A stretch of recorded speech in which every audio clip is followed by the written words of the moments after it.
Good afternoon, Iwasaki-san.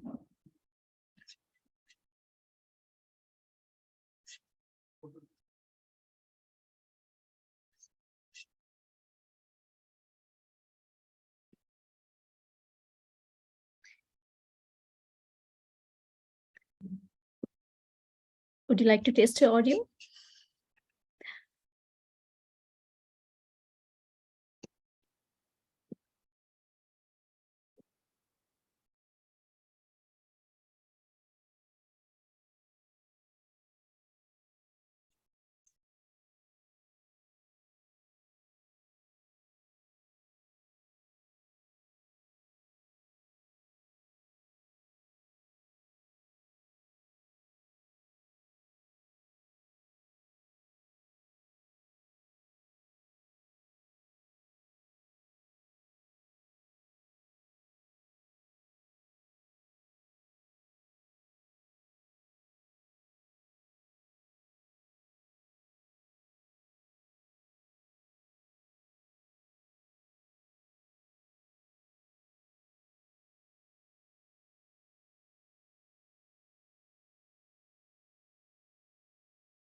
Hi everybody, warm welcome to this CAREC Road Safety Engineering workshop. We'll start in just a couple of minutes time to allow people to come onto the platform. So please bear with us and we'll be back with you shortly. Thank you.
Hey, good morning, good afternoon, good evening. Warm welcome into this CAREC Road Safety Engineering Pedestrian Safety online workshop.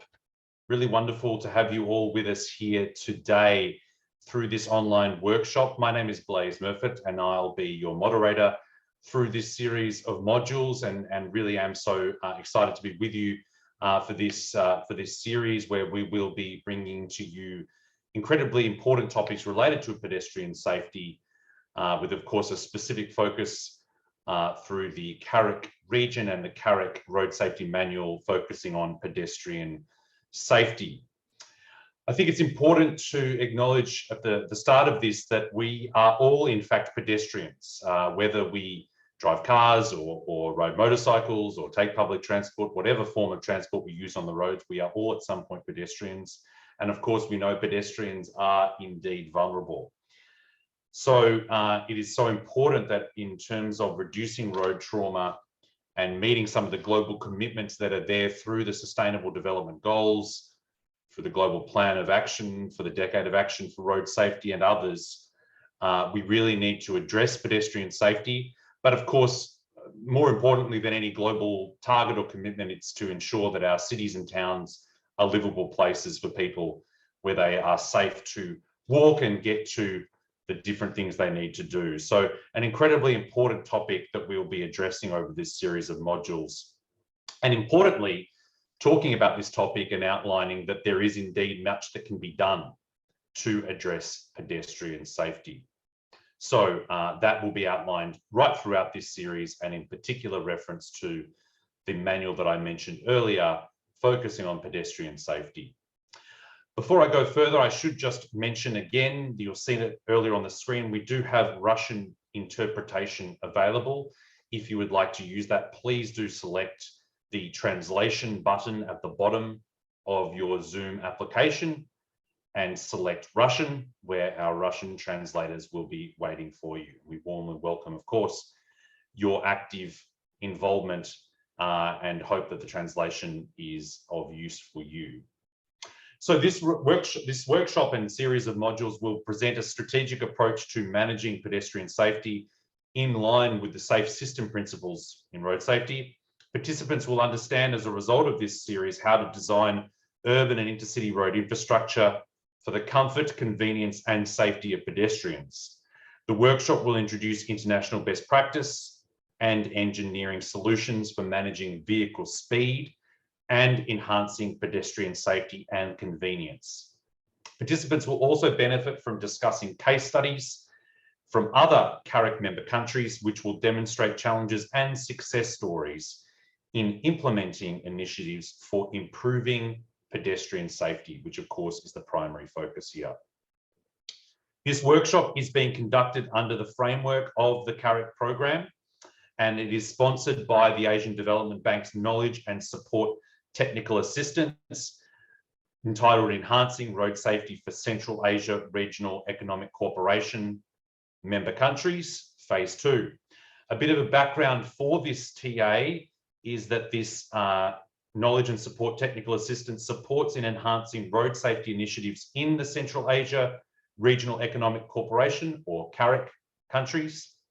It builds on the work of the Asian Development Bank TA for enhancing road safety for Central Asia Regional Economic Cooperation for member countries. And the TA also aims to facilitate regional policy dialogue, knowledge sharing, which of course is a primary focus of this series, and a coordinated approach to common road safety challenges. It will also explore opportunities for standalone road safety projects in CAREC member countries that address both infrastructure and other elements of the Safe System Approach at scale.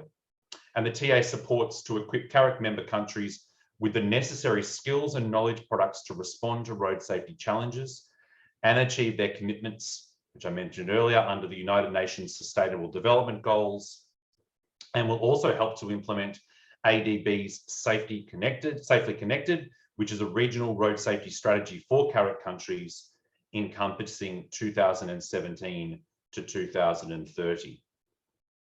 I should also mention at this time that, again, a primary focus of this series will be on the recently produced Pedestrian Safety CAREC Manual 4, but also please do look out for the other 3 manuals currently in place, one focusing on road safety audit, another on safe roadworks, and also the third on roadside hazard management. And all of these are also available as translated documents. And I should also mention that there are a range of other capacity building materials and also modules that can be found through the Asia Pacific Road Safety Observatory website, where you can find sessions focusing on topics such as road safety management, safe road users, and safer roads as well. So that gives you a little bit of context about this exciting series that will be starting today. Again, I mentioned that we do have interpretation available. Please do use the translation button at the bottom of your Zoom application and select Russian if you would like to use that. I should also mention that we warmly encourage interaction from you right throughout this series. All of our speakers are very happy to receive comments, questions, thoughts from you. So you can see there we have the chat function available, as well as the Q&A. So please do just put in your thoughts there anytime. There's no specific time. You can put those in at any time, and I will be happy to bring those questions to our range of experts right throughout this workshop series.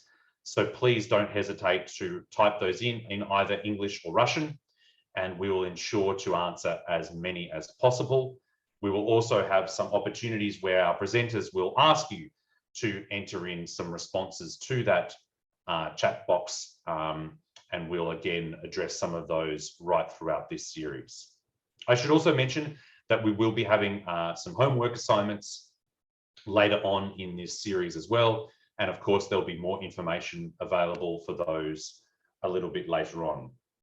So we have a great agenda today in our first module, where we'll hear from a number of experts to really set the scene, both in relation to, I guess, the road safety situation in our region, but also the safe system concept and what it means specifically for pedestrians, and a little bit about the engineering manuals that I've mentioned earlier and what to expect in terms of the rest of the modules in this workshop series, as well as just a little bit of an introduction into the concepts around pedestrian safety on the road. So fantastic series of presenters today, and I'd love to get into them now. With a final reminder, again, please do take advantage of having these experts here by using the chat function at any time to ask a question or make a comment. And again, we will try and raise those during today's session. So firstly, I'm going to welcome in Mr. Hideaki Iwasaki for welcome remarks.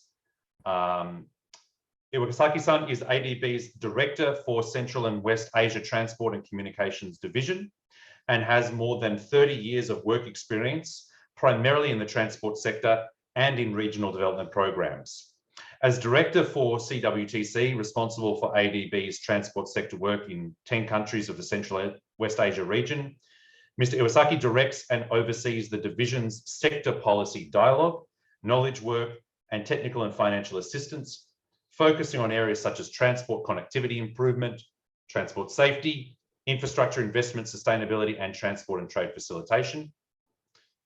Mr. Iwasaki was Director for Southeast Asia Transport and Communications Division from 2013 to 2017 and led ADB's transport sector operations in that region, including transport facilitation programs in the Greater Mekong sub-region. In 2017, he was appointed ADB's Country Director for Thailand, and in that capacity directed the development of a new country partnership strategy for Thailand. And earlier as project team leader, he was closely involved in ADB's post-conflict reconstruction assistance for Afghanistan from 2002 to 2006, and the expansion of ADB's transport sector operations in South Asia region in the late 2000s, development and operationalization of the multi-tranche financing facility in its pilot stage, and also had a short stint in Myanmar in 2012 and 13 to re-establish ADB operations there. Before joining ADB in 2002, Mr. Iwasaki worked for the government of Japan for 12 years in the areas of policy development and program administration in transport and urban regional programs, as a master's and bachelor's degrees in urban planning from the University of Tokyo in Japan, and a master's degree in transportation engineering from Virginia Tech in the USA. Hide-san, please, the floor is yours. Yeah, thank you, Blaise. And good morning, good afternoon, everyone. I'm delighted to welcome you all to the online CAREC pedestrian safety workshop. As Blaise mentioned, we are all pedestrians. And unfortunately, being pedestrians, we are exposed to a lot of risks. As we all know, the road crashes kill a lot of people, 1.35 million people worldwide, and 50 million people are injured each year. And 90% of these casualties occur in developing countries. And also, road crashes are the leading cause of death worldwide for children and young people between 15 and 29 years of age. They tend to be pedestrians. And if you look at the Central Asia region, traffic fatality rates ranges from 8.7 to 18.2 per 100,000 people. And this is the sixth leading cause in the CAREC region. And pedestrian casualties are a large part of this. So we are all exposed to this issue, and these are our problems. And as we all know, being pedestrians, we are quite vulnerable among the road users. Just to look at more specific numbers, in some of the countries, pedestrians make up a large group of road user fatalities. In some countries, more than 40%.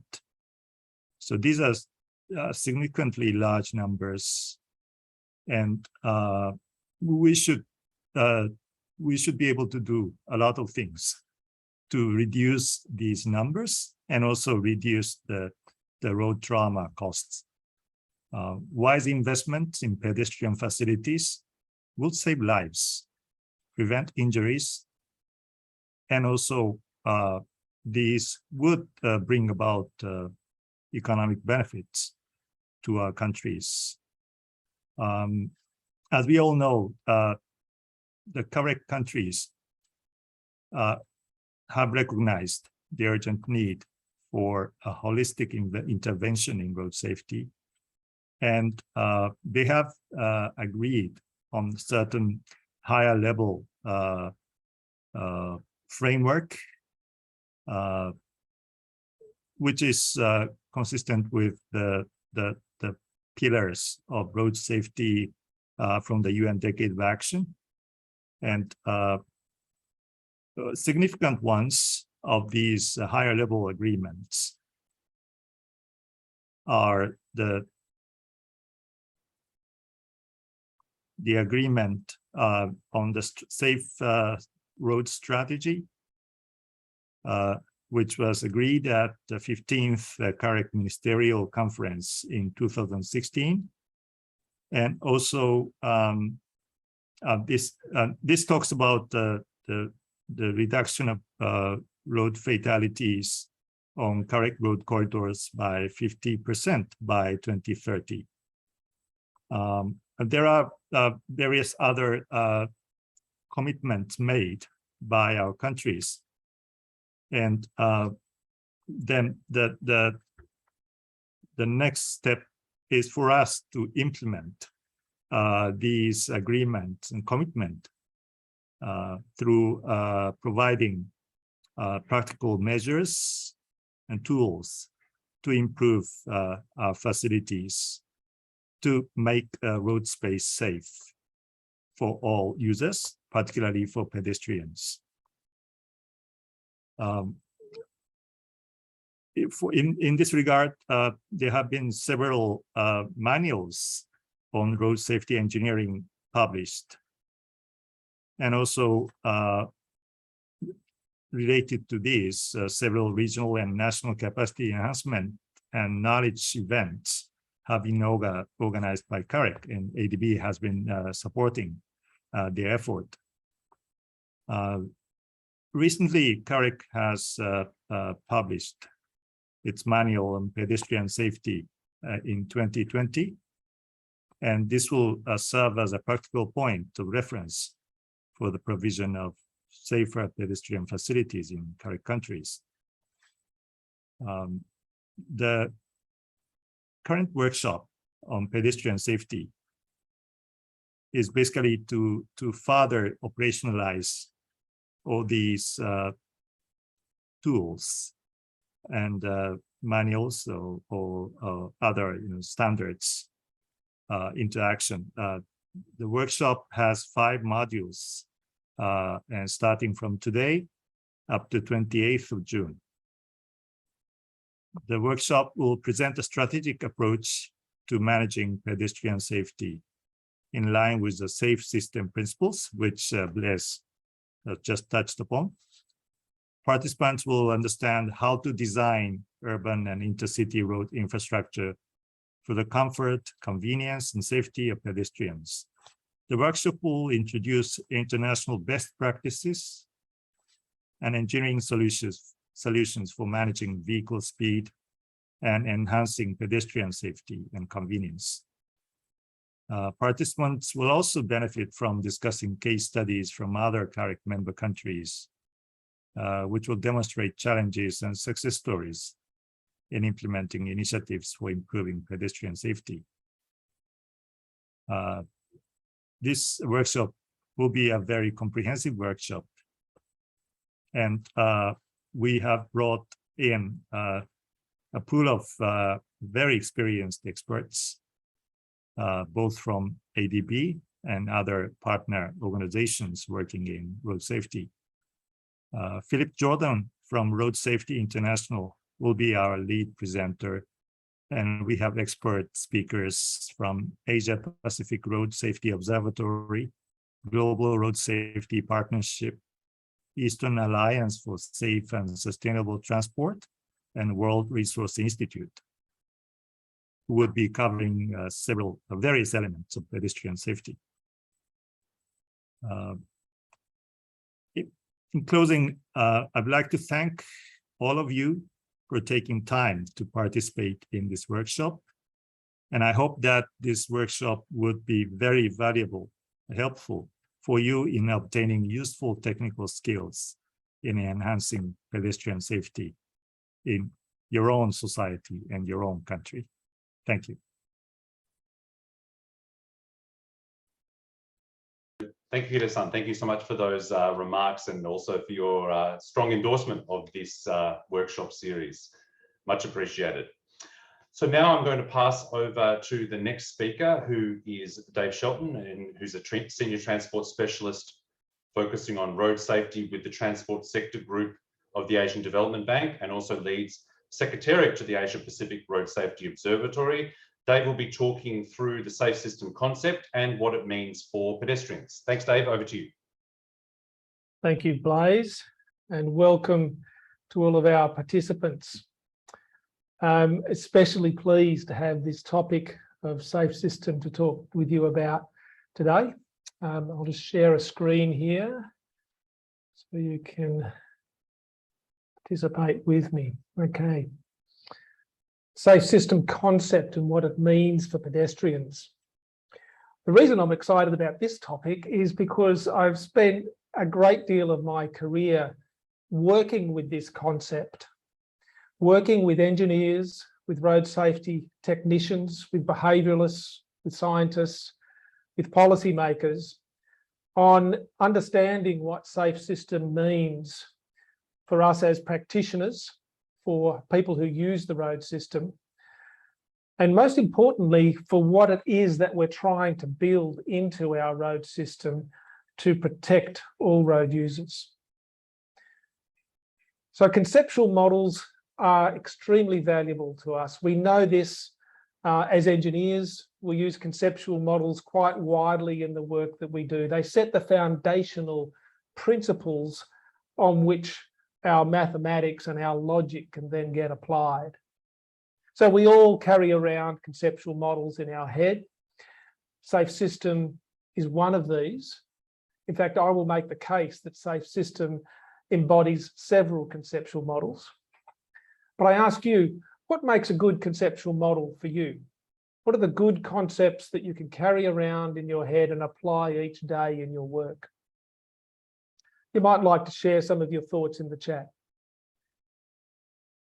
In this short presentation, I'm going to talk about safe system as a tool for getting back to basics, to understand the genesis of the thinking that underlies all of the work that we do in road safety.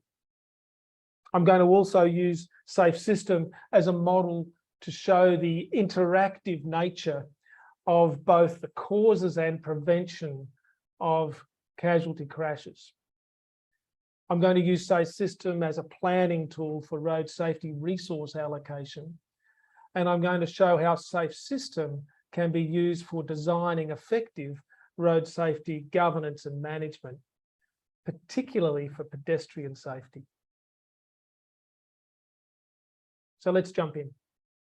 Of course, the answer to this simple question, what makes a good conceptual model, is also simple. A good conceptual model is one that is useful in taking effective action in the real world. In fact, the more expansive the model is, then the more use it is. And that's one of the great attributes of the Safe System approach. It's a very expansive model that continues to be applicable as we examine different parts of the road system and its use, and as new risks enter the road system and need to be addressed. One of the reasons I'm talking about this is because the Safe System is very commonly misunderstood or only partially understood. So let's not be selective. Let's grapple with the whole concept as we go. So firstly, there is an ethical foundation to Safe System. This is the ethical position that was agreed by the Parliament of Sweden in the 1990s when they adopted Vision Zero, that death and injury are unacceptable outcomes from use of the road system. Okay, so it is not acceptable for us to balance the economic benefits of road use with the social casualty and physical casualties of road use. That is not an equation that fits this ethical framework. So the road system must first be safe, and then it can be economically beneficial. That is the ethical foundation of Safe System. Interestingly enough, despite that ethical position, which most of us accept, most of us subscribe to Safe System, fundamentally, we are not understanding the extent of casualties in our road network. Even in the most progressed countries in the world, our high-income countries that are doing so well on road safety, there's as many as 11% of the total fatalities that go unaccounted for in the crash record. In low-income countries, that figure can rise to twice the number of people that are counted as deaths, twice that number are missing in the figures. There are twice as many deaths in total, and half of them are not being counted. So in order to understand the position that we're faced with, the scale of the road safety challenge, we must start counting all of the casualties that are happening through the use of our road system. Each one of those is unacceptable, and each one of them must be counted. Hideki, you actually mentioned the universality of walking. Walking is, of course, the first mode of transport that we all use. I recall on the birth of my first child, walking out of the hospital with her in my arms, this delicate little thing, and being faced with crossing a busy road to get to the car. And it just struck me as, why don't all these cars just stop? This is insane. Surely the most important thing here is this little creature that I'm about to carry across the road. Walking is the starting point of our road use. We are all at some point or another, and more commonly than any other mode, we are walkers. And it is also the starting point for our safe living environments that were the motivation for the people of Sweden when they first adopted Vision Zero and Safe System. They wanted their streets to be safe for their children. And why should they not?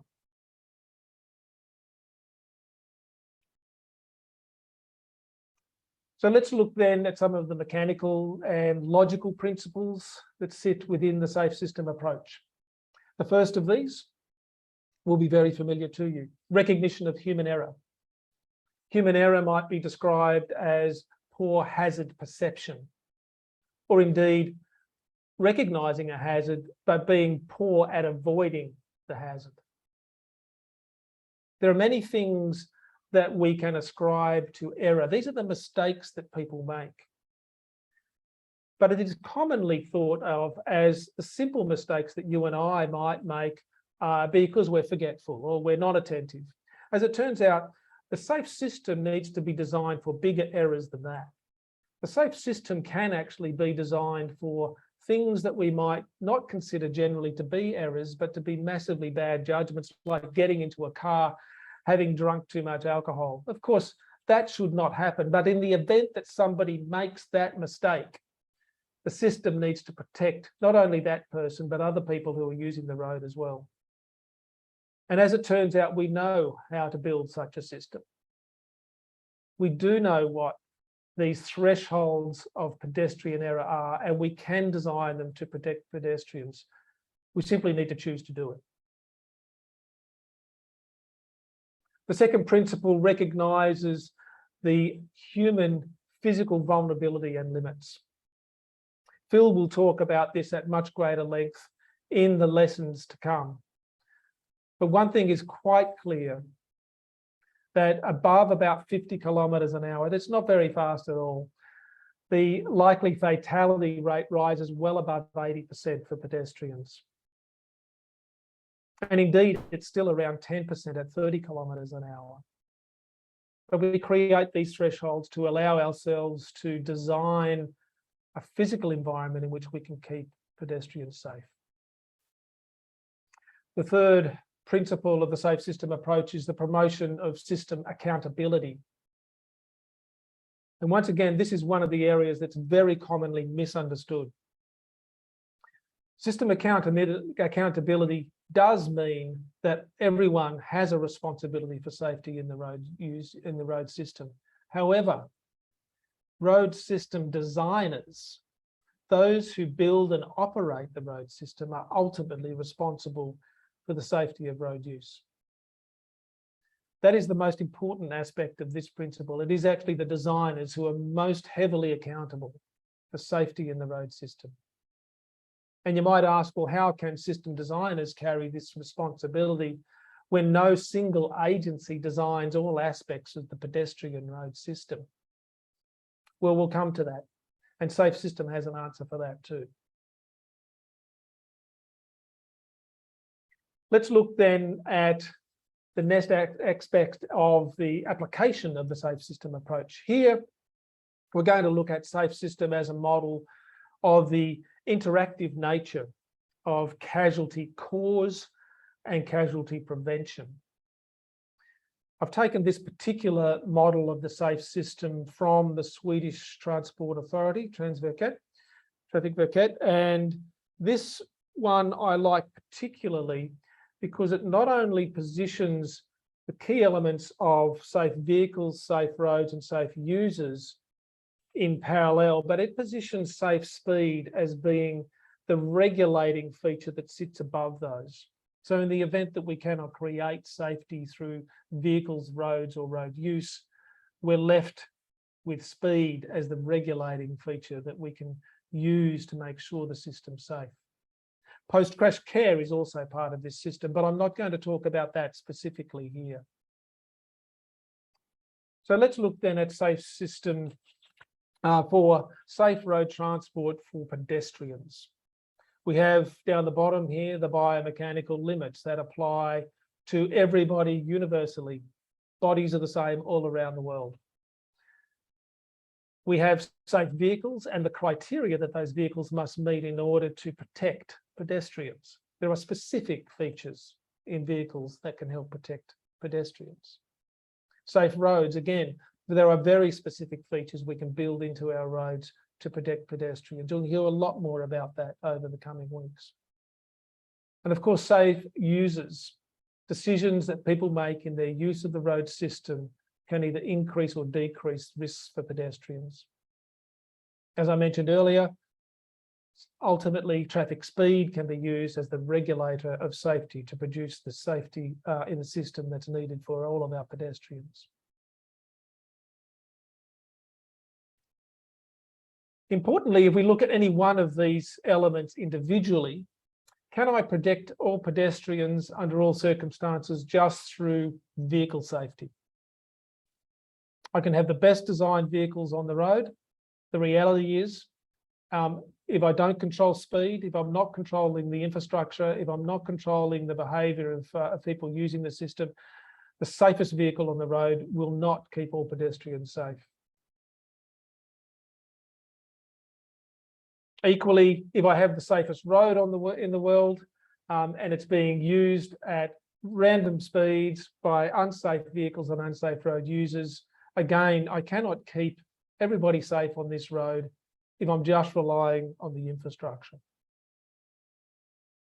And of course, safe road users, if we're relying on safe users alone, then we are going to get nowhere near a safe system for pedestrians. As it turns out, of all of the elements in this system, safe road users are the most unreliable element to produce sustained safety. So the system works like this. Whether it's vehicles, roads, road users, or speed, these elements are always interacting at every given point in the road use, at every time. They are interacting whether we're controlling them or whether we're not. And hence, the causes of casualty may be attributed to any one or multiple of these at any given time. Typically, it's multiple at any given time. And typically that multiple will always include the top one, speed. Speed is a feature in all casualty cases.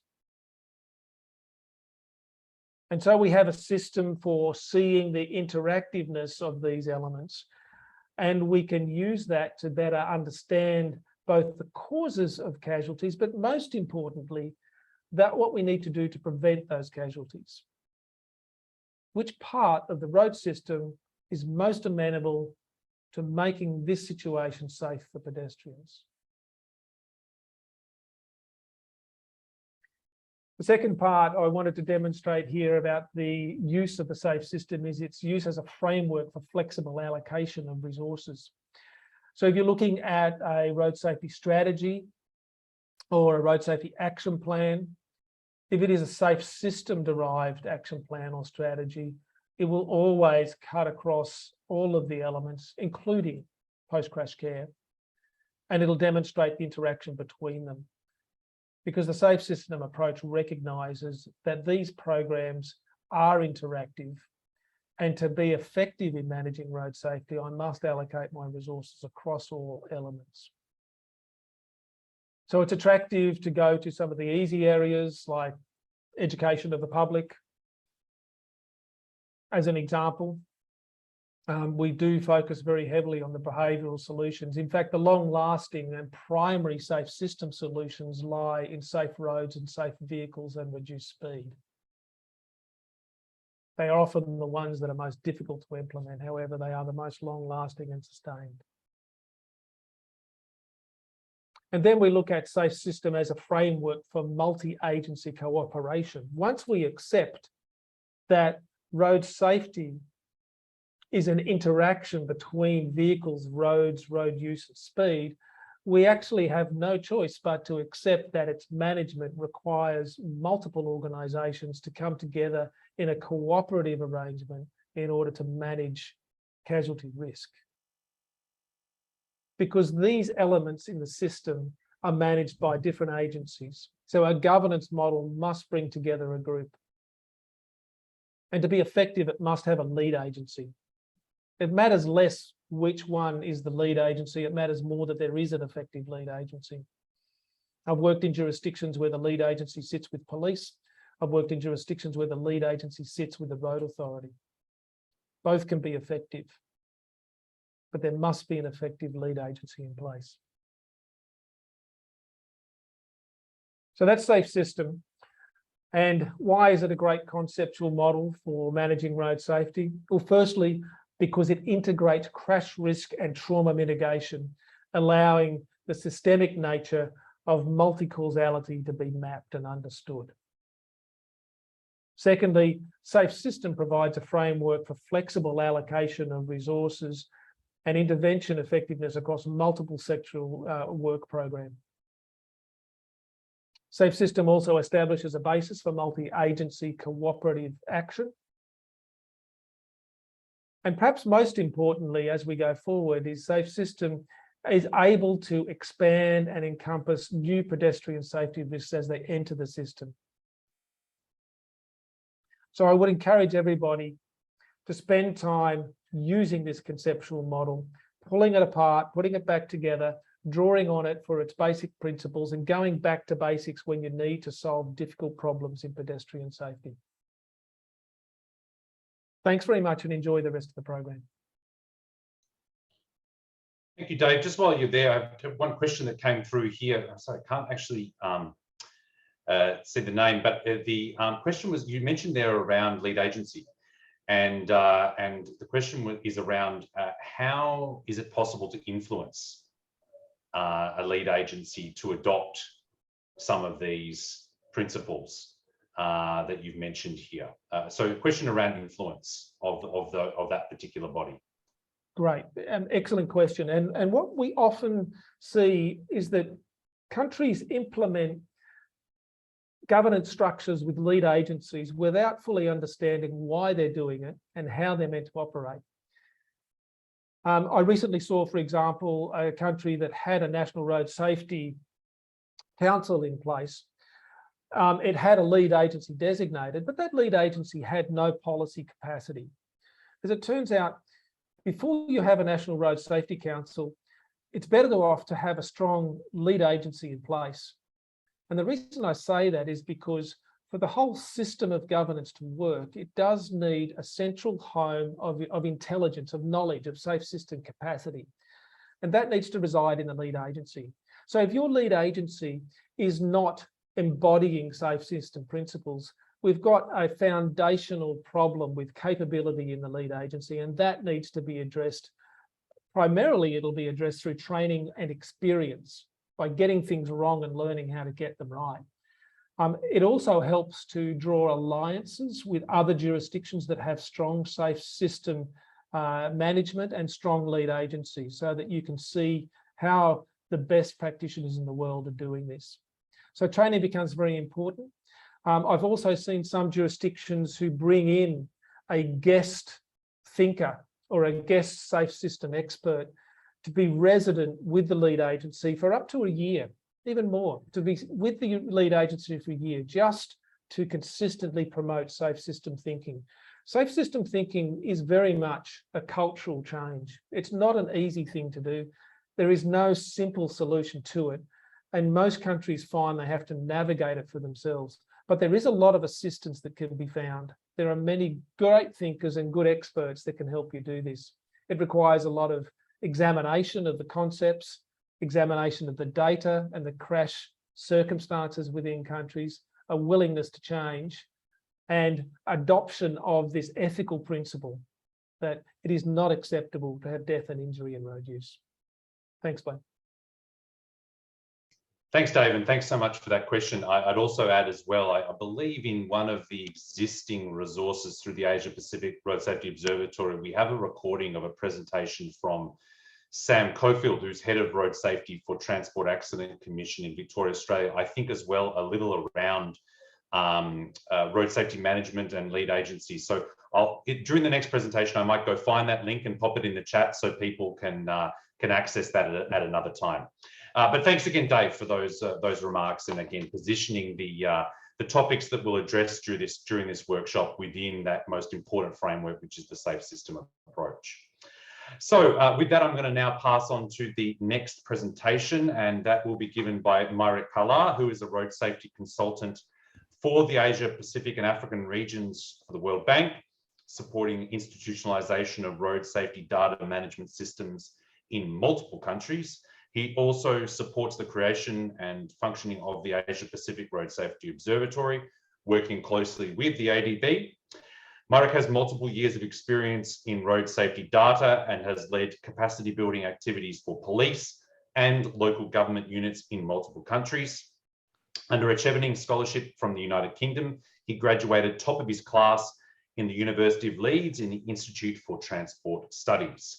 His master's dissertation focused on investigating risk sites using surrogate safety measures. He also received a certification on traffic conflict techniques from the Lund University in Sweden, and he is a passionate advocate of sustainable and inclusive mobility. And today, as you can see there, Marek is going to be focusing on crash data situation in the CAREC region. So with that, let me pass over to you, Marek. Floor is yours. Thank you very much for that, Blaise. Thank you as well, Dave, for the discussion on safe systems approach. I'd like to start off with a statistic in CAREC. In CAREC, it is estimated that at least 809 crash fatalities happen every day in the region. That is almost equal to one Airbus crashing every day for the rest of the year. And that fact or that statistic alone should warrant outrage, should warrant large-scale reform and programs on making sure that our roads are designed with the safe systems approach in mind, that there should not be any fatalities happening on our roads. And another thing that is quite troubling is that this estimate is actually when compared to the number of recorded crash fatalities is 4 times the number of recorded crash fatalities. So when we look at data in the region, we can see that there might be a distorted view of the road safety situation in the region, and that road crash fatalities are undermined, or the magnitude of the problem is undermined. However, we can also see that for both recorded crash fatalities and for estimates, there seems to be a slowdown of the rate of fatalities. If not a slowdown, even a decrease, a slight decrease of crash fatalities happening in the region. So you can see it in the graph below. So the rate of decrease has been quite fast for 2012 to 2014. Then the rate of decrease has become slower for the past few years. But generally, fatalities have been decreasing, which is a good positive progress for the region. When we look at the performance of individual countries, one of the things that pops out or that is highlighted is that not all countries have easily accessible data. So what I did is I researched crash data, recorded crash data for each of the countries in CAREC, and you can see it in blue here in each of the graphs, and compared it with the WHO estimated fatalities, which is in yellow.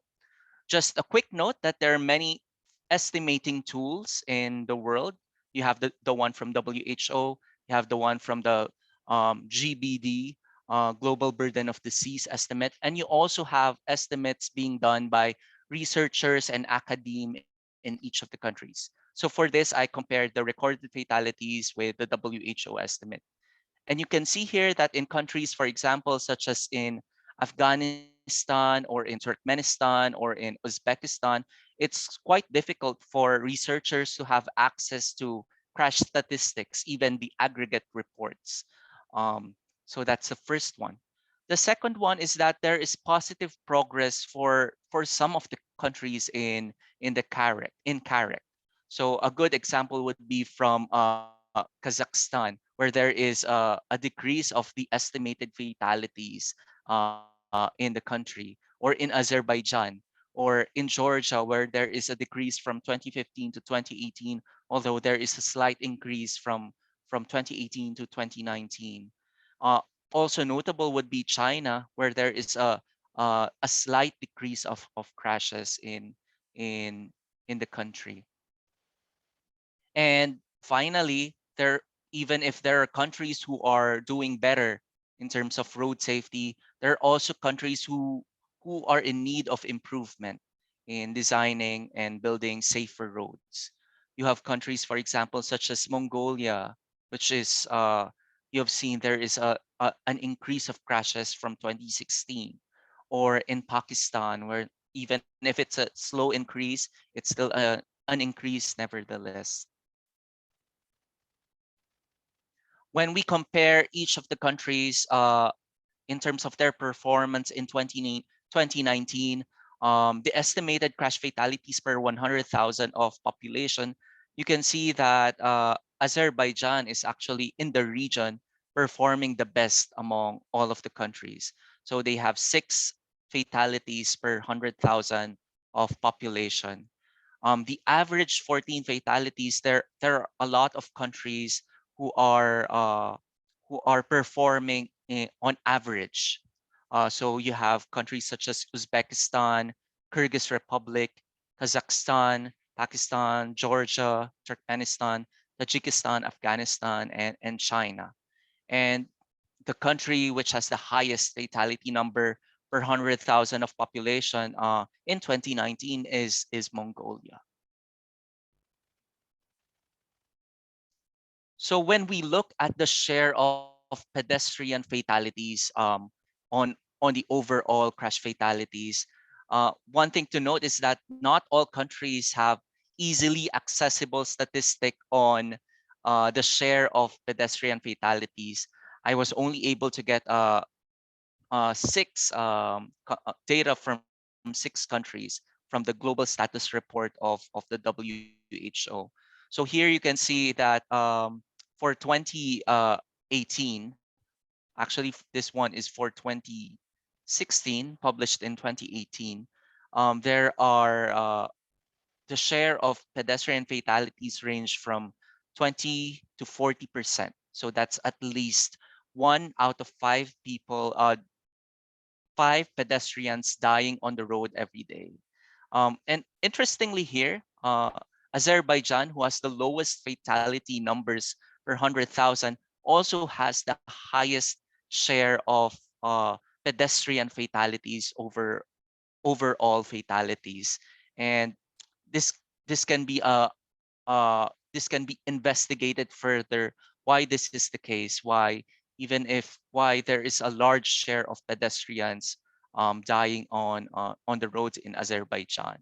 Also the same for Kazakhstan or Kyrgyz Republic, where there is lower fatality numbers but a very high proportion of pedestrians dying on the roads.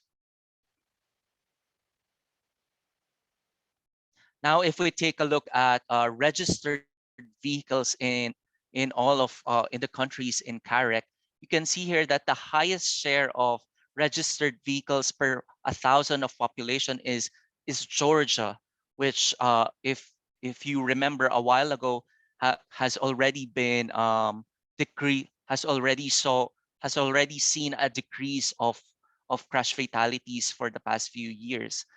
This just points that even if there is a high exposure of vehicles, even if there is an increasing motorization rate, Georgia is actually doing something in road safety that even with a high exposure rate, fatalities are still decreasing.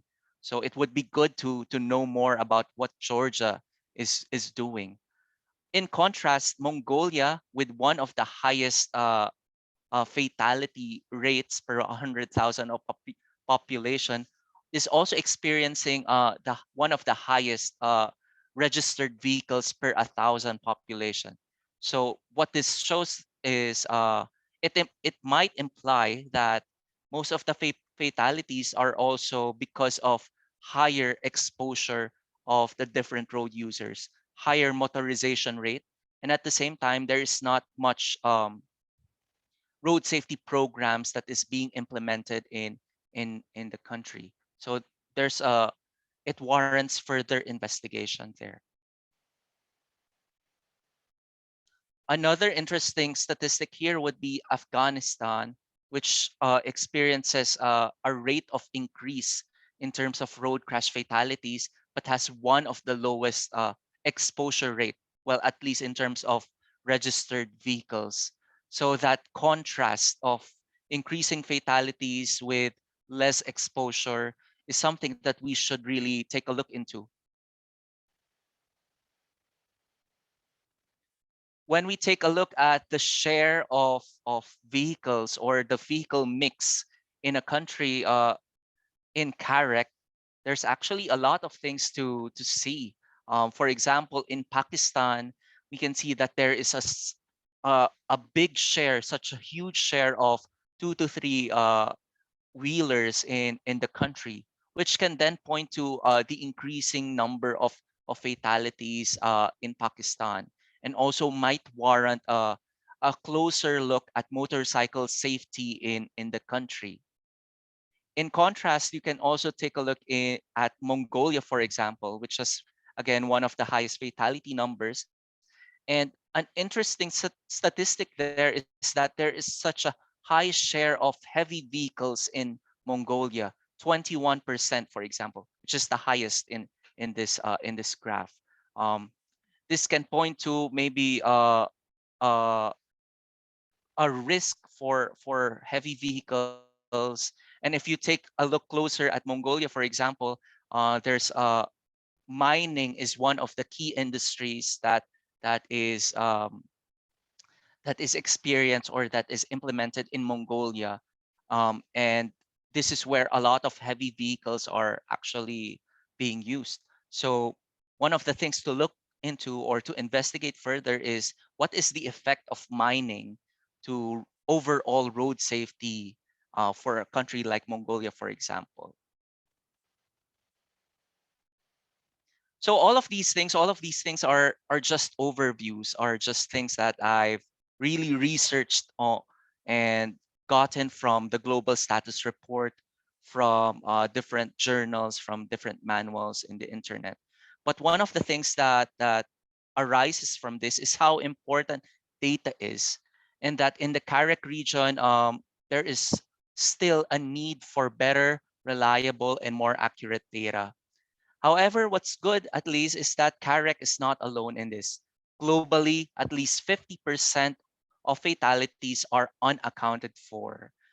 There's varying degrees of underreporting. There's a lack of meaningful analysis that is not experienced, that is not just experienced by CAREC, but experienced by different countries in the world. So CAREC is not alone in this. There's a need to standardize our definitions, our methods for collection, a need to leverage technology to bridge gap in resources and addressing barriers for in notification of fatalities and injuries. And at the same time, there's a crucial need to use road safety indicators. So it's not just road crash data that we should be collecting. Also, road safety indicators which have a direct relationship with crash fatalities and serious injuries. Marek, just before you move on, you mentioned there about the fact that underreporting is an issue, of course, globally. And there's a question here from Laurent who again reflects this and he's talking about the African context where there's a challenge around the databases, crash data, and often there's a big difference between reported fatalities and not. And his question is kind of, what are some of the ways that crash data can be authenticated in that regard? Yes, thank you for that question, Blaze. And this is similar to what Dave has mentioned on different ministries working together to ensure that the data that they have is reliable and accurate. Often what happens is when countries monitor data, they only rely on one source, for example, the police. And often the data from the police is underreported. It should be integrated, supplemented by data from other ministries who also collect and capture crash data. For example, data from hospitals, from the health department, data from civil registries, data from the insurance companies, data from the National Statistics Office or authority. So even in terms of data, there should be a collaboration between the different ministries. I hope I was able to answer that. Okay, so I'll move on now. Well, data is important for us to be able to come up with a safe systems approach to road safety. Data allows us to answer the who, what, when, where, why, the circumstances leading to a crash. Data allows us to have cost-effective interventions in road safety. And it allows us to basically monitor our progress. But again, road safety data is not just crash data. Road safety data can exist at various scales and various levels. It can exist at the global level, regional level, such as in CAREC, or individually at the national level. It can focus on road users, on location, on individual crashes. And I think this is the most crucial one. It is not just crash data. It can also be safety performance indicators or exposure data who can complement and augment crash data. And you can also have data such as output data, data in terms of interventions, in terms of costs. In the road safety management framework, data also exists at the different levels. So for example, in the institutional management functions and intervention level, you can get output data, but also at the results level, there is data in terms of outcomes, in terms of safety performance indicators, in terms of process and implementation indicators. And taking a look closer, for example, as I've mentioned earlier, crash and casualty data is not just data from the police, it's also data from the other ministries. And if we want to improve crash data, we should also be able to really not just count crash data, reliably count crash data. We should also be taking a look at the details for every crash incident. So every crash incident should be able to provide the full picture of the road risk, the fatality and serious injury. We should be able to look at the completeness of our records. How are crashes notified? And this is particularly important for those in the far-flung regions, for example, where there is less access, where there is less police who can respond to crashes. It's also important that our crash data are geo-referenced, or the location of the crashes should be indicated so that we are able to map out where crashes happen. We are able to identify black spot locations and high risk locations. And finally, we should also take a look at data storage, data querying, visualization, analysis, among many others. As I've mentioned, it's not just about crash data, it's also about safety performance indicators, which have a direct relationship to crash outcomes, fatality outcomes. Samples of this are indicators on speed, on drink driving, on safety equipment, on vehicle safety, on road infrastructure data. And we can collect this quite easily and quite regularly because it's almost no cost. For example, just by getting data on speed, a useful indicator would be free flow average speeds disaggregated by vehicle time, type, road type, and time of day, and we can collect it using observational studies. So, and I invite everyone, because in the APRSO, in the Asia Pacific Road Safety Observatory, we are able to publish guidelines on what types of indicators to collect, especially in terms of safety performance indicators. And finally, we should also be able to integrate the data from crash data with other types of data, such as mobility data, data on road safety interventions, and data on the regional level. So that's it from me. Thank you, everyone, and I hope you are able to learn something from the presentation. Thanks so much, Marek, for that, and to paint the picture about the situation that we currently have in the CAREC region. But as we also explored there, some relevant issues for right across countries in different parts of the world. So thanks so much for that presentation. Okay, so now we're moving through to the next presentation, which will be given by our lead facilitator for this webinar series, Phil Jordan from Road Safety International, who is an international road safety engineer, perhaps best known for his pioneering work in road safety audit and for his technical training workshops. Phil has had a long career, 31 years, with the State Road Authority for Victoria in Australia before entering international consulting. He has now consulted in 45 countries, mostly across Asia, Pacific, and the Middle East, on road safety engineering projects for clients, including ADB, the World Bank, and national road authorities. Phil has worked in projects in every one of the 11 CAREC countries, and I'm sure we'll see many pictures and examples of those during his presentations over the next few weeks. And he is also the author of the 4 CAREC road safety engineering manuals. And of course, you can see on the screen there, the focus of this series is the 4th on pedestrian safety, which is the focus of this workshop.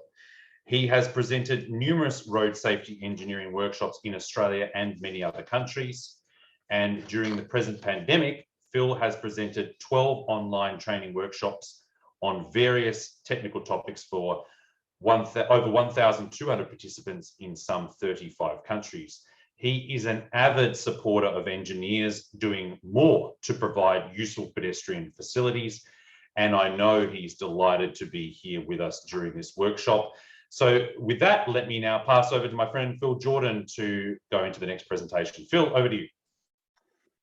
Thank you very much, Blaise, and good afternoon, good evening, good morning, and even good night to some of you around the world. Welcome to the Pedestrian Safety Online Workshop.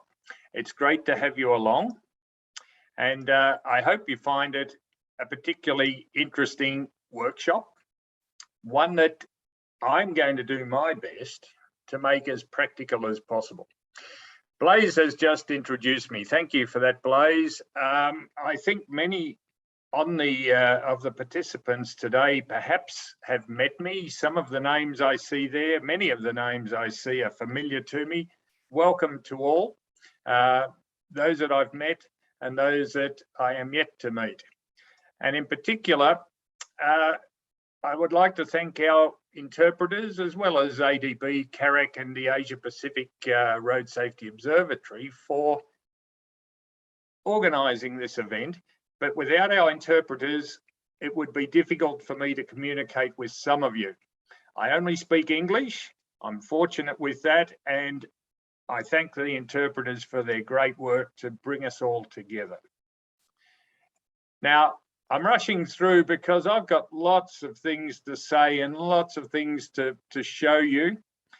Some of the things that I say you will agree with, and they will be obvious. Some of the things I say will not be in accordance with the standards or the practices that you have in your country. I want you to sit back and think which one is the safer option. And indeed, I want to keep reinforcing what Blaise has said, what David had said about the safe system.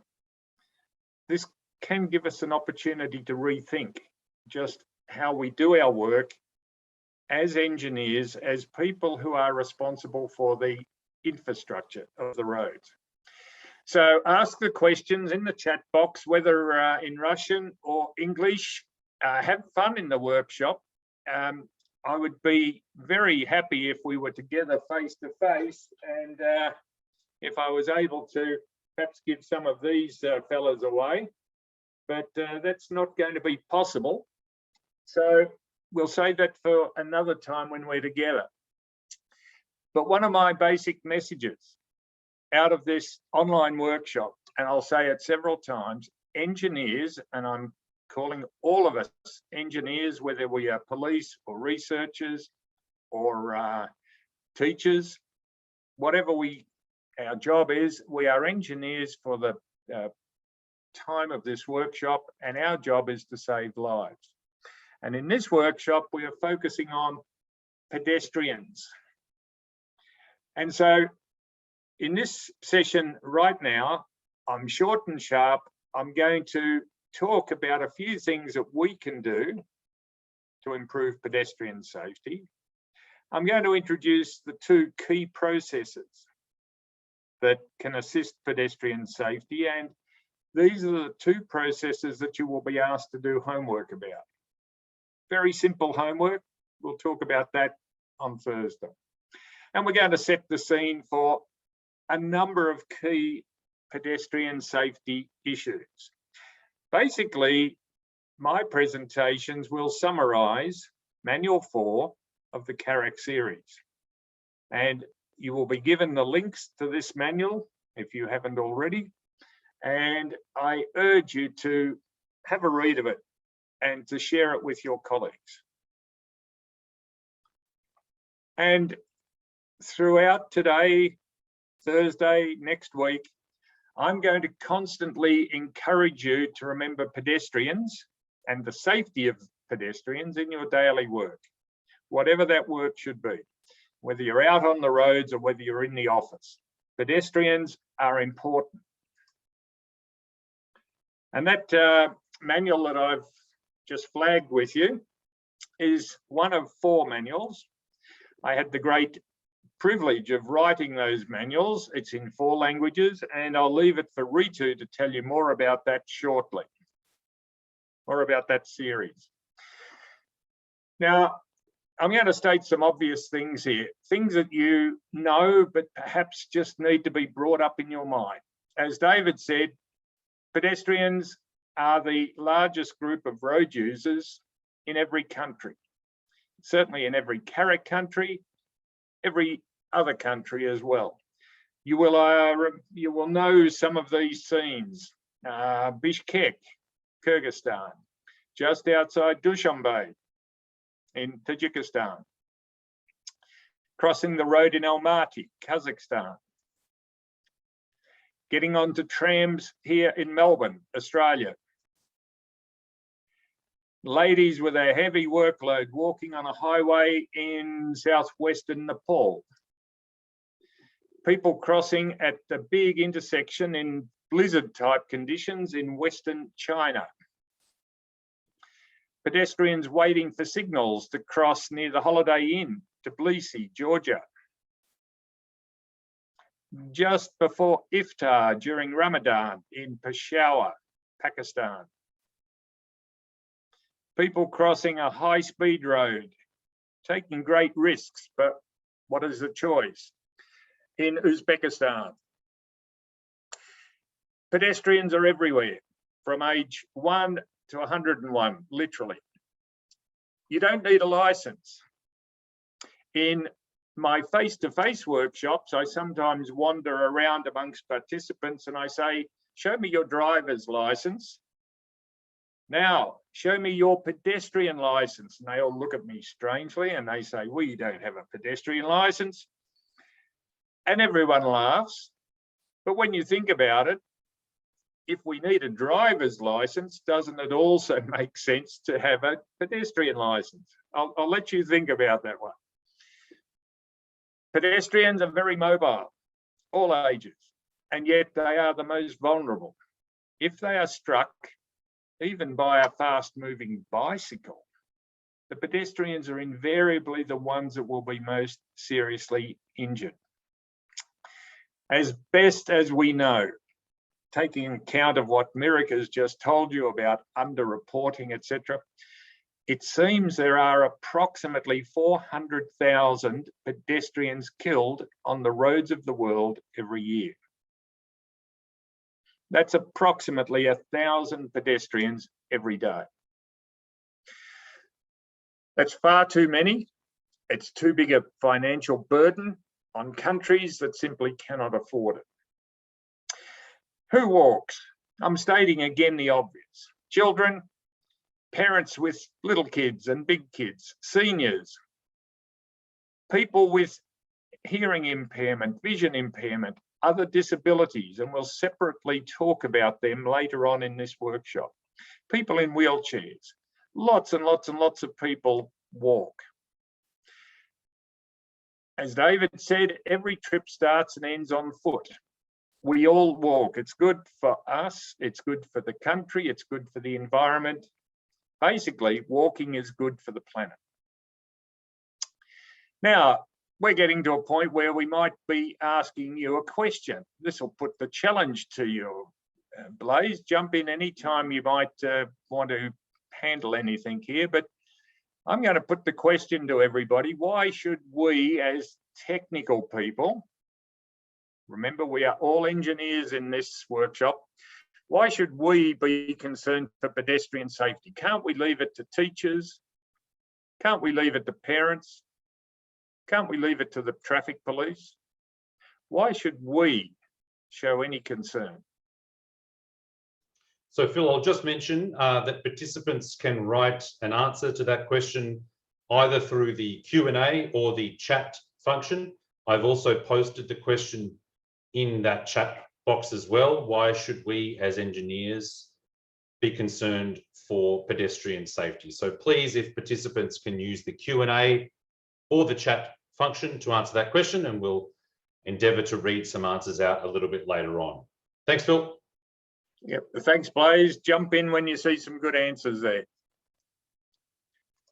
The bottom line is, from my experience, pedestrians all around the world are pretty much the same. They come in all shapes and sizes and races and ages and types, etc., etc.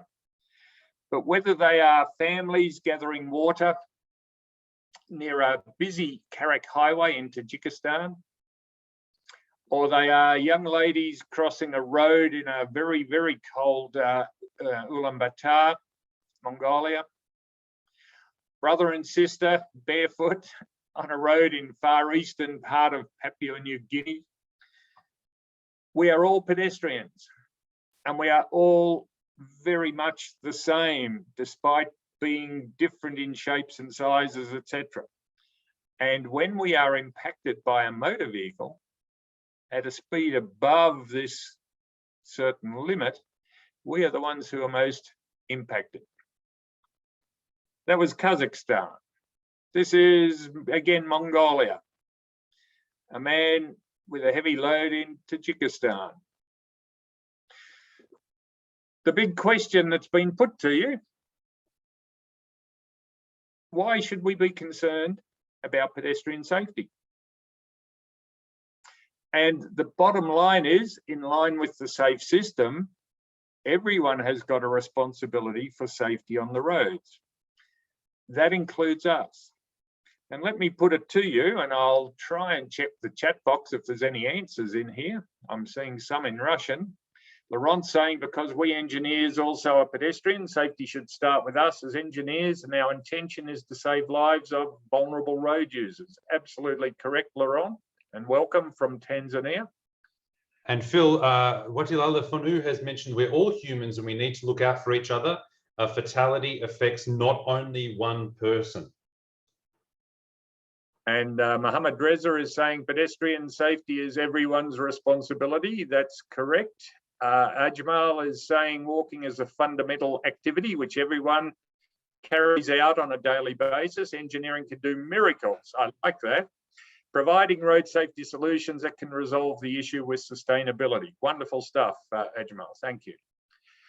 I'll keep moving along because I've got too many slides as usual. But you see that little girl, she's in northeastern India. She's walking to get water for her family. She doesn't have a big motor car lobby acting on her behalf, representing her needs to the government. She doesn't have a trucking organisation that's representing the needs of trucking and freight companies to the government. She's not part of a motorcycle lobby group talking about the needs of motorcyclists. In the country where I'm sitting at the moment, Australia, there is no group that actively represents the needs of the pedestrian, like there is for cars and trucks and motorcycles and even bicycles. And I suggest it's very similar throughout CAREC. Merrick has spoken a lot about the global status report on road safety. The latest edition is 2018. It's going to be superseded soon, I think, and I hope, and I trust. But I'll just quickly go through some of the figures. You all know 1.35 million global fatalities. It is expected to grow unless we get smarter, put more resources to it, and do a bit more. 93% of these are in low and middle income countries. And yet these countries have got less than 60% of the world's vehicles. Something like more than half, 54% of those that we know of the deaths are pedestrians, cyclists, and motorcyclists. Now, there are many motorcyclists killed on the roads in Southeast and South Asia. Make no mistake, motorcycling is a dangerous form of transport there. But out of this 54%, pedestrians globally are a very big part of the problem. I won't spend too much time on this one. It's a very busy slide. I'll skip instead to the next one, which focuses more on the road users who are killed in each country, each CAREC country. And I'm interested in the green part of the pie chart. Azerbaijan, as I think Merrick said before, 42% of the people killed on the roads in Azerbaijan are pedestrians. That's the highest in CAREC, despite Azerbaijan having a very enviable reputation in what they've achieved in recent years. Sadly, in 5 of the CAREC countries, we don't know the road user mix. So we don't know just what's quite happening in those countries, in Afghanistan, China, Pakistan, Turkmenistan, and Uzbekistan. If we don't know the problem, the extent of the problem, we have real problems trying to come up with a solution. In Georgia, 27%. And in Kazakhstan, 31%, which I think I worked out came down to about 20 pedestrian deaths every week in Kazakhstan. Big country, but 20 deaths per week, too much by any measure. Kyrgyzstan, smaller country, 40% of the road toll, as best we know it, are pedestrians. Mongolia, 29% are pedestrians. And Tajikistan, 40%. So in all of the CAREC countries, we've got a very large percentage of the people killed who are pedestrians, the vulnerable users. Now, I'll keep saying this. Sorry, Phil, just while talking of Tajikistan, we had a couple more responses to the question. Nurullo Sukrob from the Ministry of Transport in Tajikistan had answered the question about why we should be paying attention to pedestrian safety, because we are from the category of people who choose this particular profession, and every day we will face this more than anyone else. Humanism and humanity makes us think more about measures to prevent accidents. And then also another response there, Ramazi mentioned, I love this as well, every pedestrian should be treated like a member of your family. So both really talk to that kind of relating to people, the fact that we are all pedestrians, really. So to take that into consideration. So just wanted to mention those two and give it back to you now. Thank you, Blaise. Thank you, Nurullo. And Ramazi, what you've said is very much similar to what I want to say a couple of times over the next 2 weeks. When you are standing at a road trying to think of what you can do to help the pedestrians, put yourself into their shoes and think of you and your family crossing that road, and then say, well, what can we do here that would make me and my family feel safe? So thank you for those comments. Now, the world needs more good road safety engineers, and I want to keep advancing the profession in helping pedestrians, in helping motorists, in helping the freight industry, in public transport, bicycles, the whole lot. Road safety engineers are a part of the solution, and we can do a lot more than we're doing. the police, the traffic police, teachers, politicians, governments, etc. They are all very important in road safety, but so are engineers. And I want you as engineers to treat road safety as a business and put the road into road safety, keeping in mind at all times pedestrians as the most vulnerable and the biggest of all of the groups we deal with. So that's my little plea for tonight. The Safe System has been dealt with, and I won't spend much time on this, except it started in the 90s. It got developed and evolved through into the early part of this century. And when I heard about it, I sat down and read about it, and I thought to myself, that's kind of been in the back of my mind in terms of how I believe road safety should operate. It's not just one authority responsible for everything and they take full responsibility. It's got to be shared, and it does involve safe people acting sensibly with safe speeds on safe roads and with safe vehicles. And the mix might vary from one country to another, but the guiding principles are always there. And I urge you, if you haven't heard of the Safe System, if you haven't read much about the Safe System, go away and do a Google search, pick it out in your language and have a read. And the guiding philosophy will help you in all of your road safety engineering work, particularly when it comes to helping pedestrians. I'm quite sure of that. The key principles, as David said, we don't want death or serious injury on the road. That's one of the guiding principles. Another one, people will make mistakes. Despite how much we might blame them, we're moving away from blame and we're starting to recognize people are humans. There is this shared responsibility. And finally, people are vulnerable.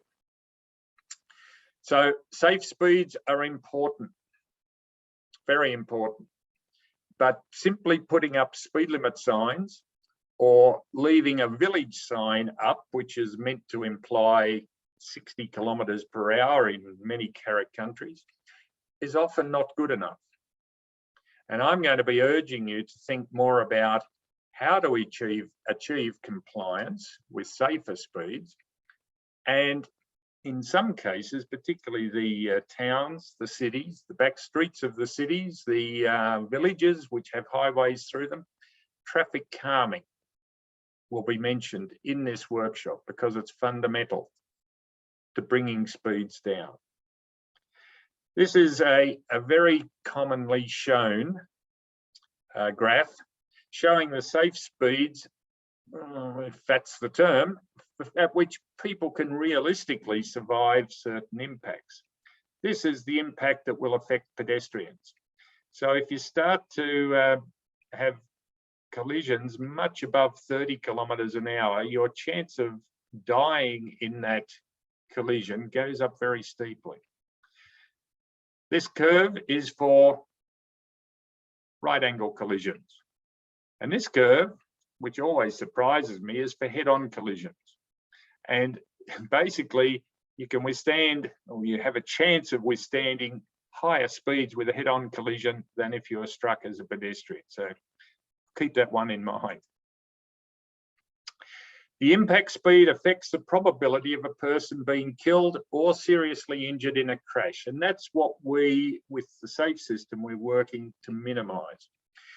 The angle of impact is also important, and we should be designing infrastructure and travel speeds which manage to keep those impact speeds below those limits. That's one of our tasks. And here is, to me, a very telling drawing, but up here or down here, wherever you're reading, remember this: a small change in travel speed, 5 kilometers an hour, leads to a relatively large change in stopping distance, leads to a much larger change in impact speed, and a still larger change in impact energy. And all of this in the split second of the collision gives a very, very large change in probability of death and serious injury. So if we work back and go back up through these arrows, our aim as engineers is to achieve a small change in travel speed back here before any incidents happen. And in that way, what might be almost a collision happens instead of becoming a deadly impact at that sort of speed down there.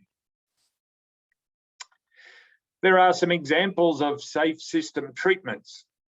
These ones are from Australia, and we're getting into this game more and more. Each time I go for a drive around Melbourne, I see more and more crossings on humps. And as you will hear in the workshop, they are a wonderful and a safe and a proven type of safe system device. This one is not far from my house. It is what we call a zebra crossing here. We have different signs to what you have in CAREC. That's the marking, a standard marking for a road hump. And these are DDA tiles for disabled pedestrians or blind, visually impaired. And the fact that it's on a hump has been shown to reduce casualty crashes by 73% for pedestrians. So they're a wonderful device. Moving along quickly, we have to build a road network that gives logical and consistent devices and messages to our customers, to the people using the network. We have to build up trust with them so that they can trust us. If they trust us, they will comply with us. If we give them a network that's full of ambiguities and inconsistencies, they will quickly ignore us. Without trust that all parts of the safe system are going to play their part, the system fails. And let me give you an example. This to me is an extreme example where an engineer or a road authority has put in a pedestrian crossing, we'll call these zebra crossings, with the very best of intentions. They have tried to help the pedestrian, but have they thought logically about what will really help the pedestrians here? These trucks are traveling at more than 100 kilometers per hour. There are big gaps in the traffic, very few pedestrians. And I think you could say that you wouldn't expect any truck driver or car driver to stop if any pedestrian stepped onto this crossing. As you will learn in this workshop, a zebra crossing is a form of time separation. They are put in to give the pedestrians their own little bit of time when they step onto the crossing, which gives them priority over the motor traffic. If we don't have good compliance by the drivers, we have achieved nothing. If they don't give way, the crossing is useless. There are other, perhaps safer options than doing this, and we'll talk about those as we go. There are two key processes in road safety engineering, and some of you have probably heard me talk about these. I'm going to touch on them now as we come to the end of this session. I want to leave Ritu to have time to talk about the manuals. The first one is the proactive process of road safety audit. And this is the topic of Manual 1, the blue manual in the CAREC series. Road safety audit examines the designs of new road projects. And on Thursday, I'm going to give you heaps of drawings. You'll tell me too many drawings. Heaps of drawings to do a road safety audit. You'll pick as many as you can and you'll write a simple little report, 1 page, about the things in those drawings that concern you from a safety point of view. The other process is investigating a black spot. Some countries call them hotspots or a hazardous road location. These can be intersections where lots of right angle crashes happen. They can be places where many pedestrians are struck. And these rely on good, accurate police crash data. They look for patterns in the crashes and they aim to reduce future crashes at that site. So the Blue Manual Road Safety Audit, it's defined as a formal, systematic and detailed examination of a road project by an independent and qualified team of auditors that leads to a report listing the potential safety concerns in that project.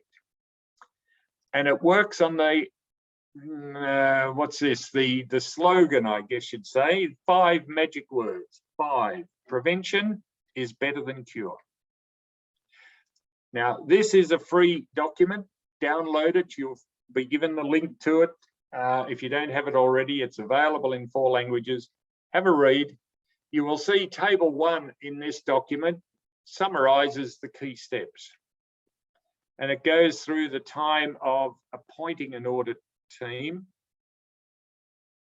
having a chat with them and handing over the drawings, as we will with you on Thursday. Then the audit team do the desktop audit. They inspect the site. You won't be able to do that because it's in a country that you won't be able to travel to. Some of you are in already, but you won't get to it. And you will write a brief audit report. And hopefully at some stage around that time when the report is done, I'm just flipping around here somewhat. I'll just get back to where I've got both of those. I don't know why he pops off. I'm sorry, I'm losing that Russian version. The bottom line is you write the audit report, and the important step is the project manager reads that report and considers every aspect of the report and decides what will be done as a result of that audit report. I'll say this now, too many road authorities across the world don't know how to manage audit reports correctly. They are not an attack on the road authority, they are an attack on some unsafe features in a design. And it's the audit team and the road authority are all in the one team, and they should be working together to resolve and to improve the safety of those new road projects. So the audit process is straightforward. The interesting thing to note is that the skill and the experience and the judgment of the audit team is very, very critical. But you don't know that until after the event. And as I just said, the management of the audits is very important too. And it's becoming more important now than it ever was when audits first started all those years ago in Great Britain, back in the late 80s. Some of you sitting on this online workshop here now, maybe will never do an audit, but some of you will go on and purchase audits. And you have to know what good value is in an audit. And you have to be open to discussing improvements when an audit team suggests and make recommendations. So there's some of the points about the road safety audit process. Bill, just about 10 minutes left. Yeah, it's an important process that can be very useful when you have sites that go through new road projects, that go through villages, when you have urban improvement projects, anywhere where pedestrians are involved. And in CAREC, that means almost any road in the CAREC network. The other main process is investigating and treating black spots. In the in various manuals, this is from another manual, there are the key steps, which is to get your list of black spots, prepare a collision diagram and a crash factor grid, and then using the patterns that have been shown in this particular crash factor grid and in the collision diagram, You go on to investigate the site, you inspect the site, you act as a doctor who is looking at a sick patient and who is trying to come up with the correct medicine to give this sick patient so it becomes well again. And you have to do this cost effectively.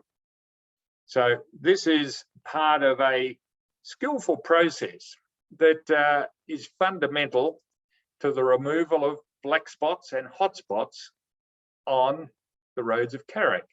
For instance, here's one that I just will throw up from Mongolia. It's the airport road. It's roughly 5 kilometres in length, and I inspected this road very quickly with police, traffic police, in I think 2019.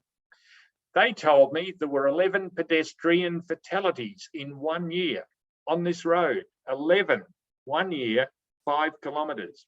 All were adults. A lot of alcohol was involved, they said. There were 5 sets of signals, 3 zebra crossings, a 60 km/h speed limit, but many or most of the crashes were nighttime and speeds were much higher at nighttime.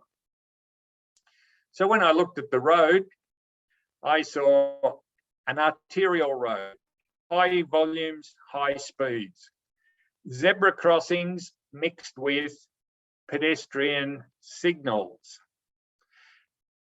You can see the signals, maybe not the world's most conspicuous, but okay, you can see some brake marks, etc.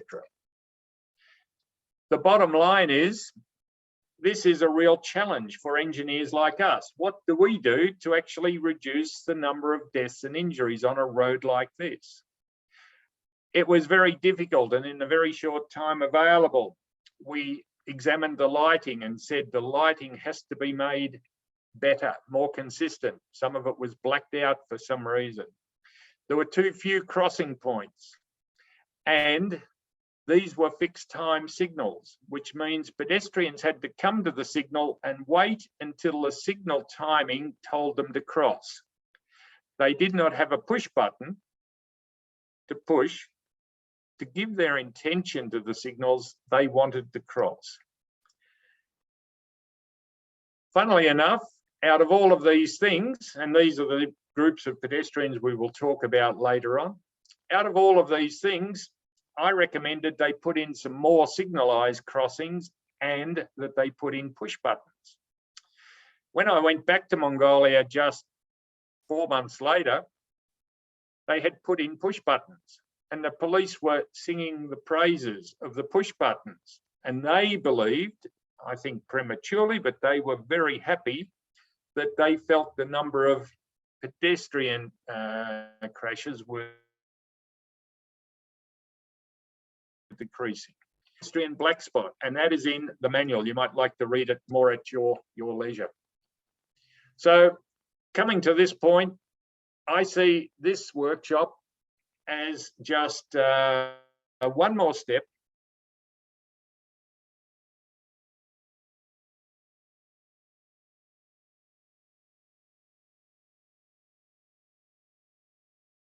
towards you and your country. You can save lives, and that's going to be one of the themes coming through. I sincerely hope and trust that you'll enjoy the workshop. I see comments in the chat. I'll have a quick look at those as I can. I trust you'll leave here with all sorts of added enthusiasm to get out there and to help the pedestrians of your country, wherever you might be sitting right now. Thank you all, and I'll hand back to you, Blaze. It's been great to be with you. Thanks so much, Phil, and thanks again for everyone for putting in their questions and comments in the chat. We've got to most of them. There's probably one left there, but I'm sure that we will be referring to that. It's a bit more of a technical question, and we'll probably come to those in the coming modules over the next couple of weeks. So thanks, Phil, and we look forward to having you back online soon in the next session. So with that, I'm now going to invite to, for the next presentation, Ritu Mishra, who is the Transport Specialist in the Central and West Asia Department Transport Division at ADB. Ritu has a background in transport engineering and transport planning, working for development organisations as well as the private sector. At ADB, she is working on road projects in Pakistan and Kazakhstan. She is also the road safety lead for the Central Asia Regional Economic Cooperation Program, coordinating and monitoring efforts to implement the ongoing road safety strategy, Safely Connected, a regional road safety strategy for CAREC countries 2017 to 2030. And Ritu is here with us today, as Phil mentioned, to talk a little bit further about the joint ADB CAREC road safety engineering manuals. Ritu, with that, over to you. Thank you, Blaise. Well, my internet connection is not stable, so I request Marian to share my presentation. Apologies for that. Thank you, Marian. Well, hello everyone, and welcome again. And thank you very much for participating in this workshop. We are delighted to have you. Today, I will walk to you very briefly to the CAREC's road safety engineering manuals. Phil and Blaise has briefly talked about it, and I will just give a very brief introduction of each manuals, and then so Mary, next please. Can you hear me? Sorry, next slide, please. Thank you. Well, as we all have been highlighting the importance of road safety, pedestrian safety, and road crash data, ADB and CAREC is also very much focused in enhancing road safety in CAREC countries. And for this, we have a standalone TA, which is known as Enhancing Road Safety for CAREC member countries. And this is the phase 2. We have 1.5 million USD for this standalone TA, and is totally focused on road safety works. Blaise give a quick background about this TA, so I will skip that. And I mean, the main purpose of this TA is to implement ADB's Safely Connected Regional Road Safety Strategy for CAREC countries, which is from 2017 to 2030. And there are 4 main outputs of this TA. The first one is road safety engineering capacities in road agencies to be improved. And the second one is to improve cross-institutional road safety collaboration and data collection capacity. And the third output we have is to develop intelligent road safety information systems and deploy them to CAREC countries. And the fourth one is the production of knowledge products. So next slide, please. So before going to our manuals, I would like to give you a quick background on our regional road safety strategy for CAREC countries. This is a framework for member countries of the CAREC to effectively implement CAREC's commitment to road safety. This was endorsed in 14th Ministerial Conference, which was held in Ulaanbaatar in Mongolia in 2015 by the ministers of the CAREC, and it is a joint commitment to road safety and proposed collective action through a safe systems approach. CAREC needs to incorporate good practice into road infrastructure and vehicles, create effective and well-enforced traffic laws, inform users about safe driving, and ensure availability of adequate emergency care. So this strategy builds upon existing strengths within the region. It also addresses identified gaps, utilizes existing good practices, and mitigate risks. And the main vision of this strategy is to make CAREC international road corridors safe, efficient, and attractive for all road users. Next slide, please. Well, building upon this strategy, to support CAREC member countries in enhancing road safety, we have produced series of road safety engineering manuals, which Phil has already mentioned about it. And Phil is the author of these 4 manuals. And so I will quickly very briefly describe, because Phil has already described about this road safety audit as well.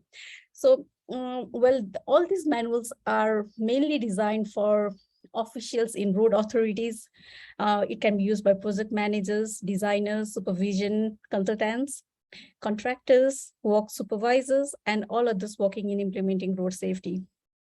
Well, and you can download these manuals from ADB or CAREC website, and my colleague and I have also pasted the link in the chat box. And actually these manuals are available in 4 languages, English, Russian, Mandarin, and Chinese. So you can have a look through them, whichever you are comfortable with it. Next, please. Now moving to the manual 2, which is safer road walks. Actually, this manual explains good practices for road walk sites. It provides very clear and simple guidance for national road authorities to improve road safety at walking sites. Moreover, road authorities within the CAREC program are encouraged to use this manual, and is recommended for walks in all contract documents used in CAREC road projects. It also guides on the use of safe traffic management plans at walk sites on CAREC highways. It provides information about 6-zone process, how to plan, design, implement, and how to manage road safety for road users and road walkers as well. So next slide, please. And the third manual in road safety engineering series is roadside hazard management. This basically dips deeper in roadside, how to manage this roadside hazard management, and expands on understanding to assess the intention of safer roadsides on CAREC roads. It also deals with hazard management strategy by identifying the possible roadside hazards, also investigating those scenarios and applying the clear zone concept wherever it is required. It also guides on safe treatments for roadside hazards on CAREC highways. So it would be very beneficial during construction as well as during operation of those roads. Next slide, please. Now, the 4th manual, the focus of this workshop is pedestrian safety. And you all know, and is the main theme of this workshop. So we will have more detailed discussions on these manuals in the next coming days as well. And this manual is actually one of the important guides, because we all know about the pedestrians and its importance, and how we all are pedestrians, and it's the largest group of road user fatalities in several CAREC countries as well. And even pedestrian trauma is a major part of national road trauma costs as well. And even this was highlighted by our director in his opening remarks as well. Actually, this manual is a practical guide for the provision of safer pedestrian facilities. It focuses on physical road infrastructure that can help pedestrians safely cross and walk along roads. It also explains proven facilities that have been shown to assist pedestrians, and highlights how wise investment in pedestrian facilities can save lives, prevent injuries, and return major economic benefits to CAREC countries. So yeah, I will just leave I won't go much details about this pedestrian safety manual for now, because you will be hearing this in more detail. And as I said, all manuals are available in 4 languages. And actually, we also have a short video, which is about 10 minutes on these 4 manuals, which was produced in collaboration with CAREC Institute. So you can just Google, and then you will find those. And we'll also provide the link in the chat box for you, so that you can have a quick look through them. Actually, it briefly takes you through the manual, and it would be very helpful in understanding the importance of manual. So, and next slide, please. Yes, so our next manual is Road Safety Engineering Manual 5, which is on star ratings for road safety audit. Actually, this manual has not been published yet, but is in the final stage of publication. So hopefully by the start of next month, we'll have this manual already published in the ADB website. This manual is being produced with the expertise from IRAP. So actually, both road safety audit and IRAP are 2 different methodologies which have the same objective and is used to reduce the risk of crashes occurring. and to minimize the severity of crashes that do occur. So we have used the advantages of both these methods and combine them together. So and this is combined to produce knowledge and experience of auditors, so that they can take the advantage of both the IRAP methodology and IRAP star ratings and road safety audit, and combine them too, and take the potential of each approach, which can be amplified and used for enhancing road safety. So this manual shows policymakers and practitioners how to use road safety audits and IRAP methodology together, and will also help meet safety targets and improve safety in design for new roads, road upgrades, and road rehabilitation projects. So this is our next manual upcoming. Next slide, please. Yes, well, this is my last slide. I would like to say that CAREC remains committed in producing several knowledge products in road safety, and also several capacity enhancement programs like training workshops to build expertise in several aspects of road safety. Further, we'll also be looking into other pillars of road safety like road safety management, safer vehicles, safe road users, etc. And also, and also organize some workshops, knowledge events, webinars to boost capacity enhancement regarding road safety in CAREC region. That's all from my side. Thank you. Over to you, Blaise. Thank you so much, Ritu. Fantastic to get an overview of all of those amazing resources that are there available for people working and interested in road safety right throughout the CAREC region. And again, I'm sure and I know many lessons and topics that are relevant for people working on road safety right throughout the world. So please do go and access those resources and use them, and we will continue to reference them right throughout this series to ensure people are aware of them and are using them to inform their work in reducing road trauma. So with that, we are now at the end of our presentations for today. So a big thanks to Hideaki Iwasaki from the Asian Development Bank, Dave Shelton, also from ADB, Marek Pala from consultant for APRSO, of course, Phil Jordan, our lead facilitator, and Ritu, who you just heard from then, from the ADB for their presentations and thoughts today. We will, of course, be back at the same time on Thursday, which is 3 p.m. 1500 Manila time, where we will start our next module, which is focusing on planning for safe pedestrian facilities.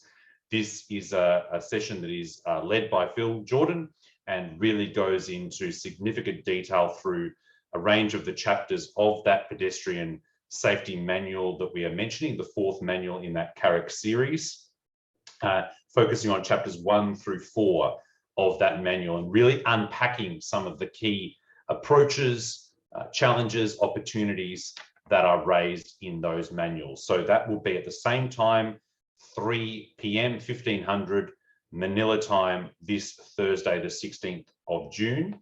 During that session, we will also share with you information relevant for your first homework assignment, which will be focusing on audit. So that information will be shared with you during the next session, and you'll then have time to look at that information and work on that homework following the session on Thursday. So please ensure that you do tune in, and we will give you not only the presentation from Phil, but of course the information regarding that homework. And like we mentioned, we really do encourage you to use the chat and Q&A function right throughout these sessions to really ask as many questions as you would like, and we will try to answer them as much as we can right throughout, because this really is an opportunity for you to utilize the expertise that is made available not only through Phil, but some of our other presenters that will come in later on in this webinar series. So again, encourage you to use the chat function and Q&A as you have today, right throughout this series. So with that, I give a warm thanks again to our presenters today and to you for starting on this journey with us of this webinar series. We look very much forward to the next on Thursday, and until that time, have a wonderful and safe couple of days, and we will see you then. Thanks so much, and good afternoon and good evening.